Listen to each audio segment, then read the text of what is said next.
sa Taipo Market, main road ng Taipo Market.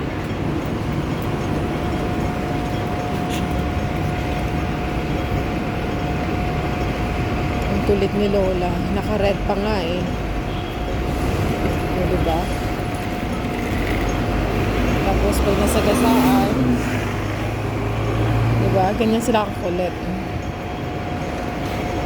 Ayan, tawid tayo. Kasi punta kami doon sa may VIP sale today.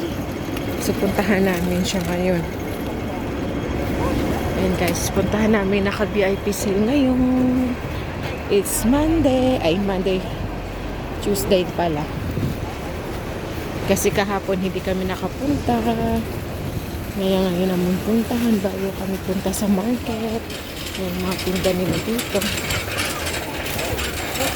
Mga flower. Mga fruits. Bayabas guys. Oh. May bayabas din.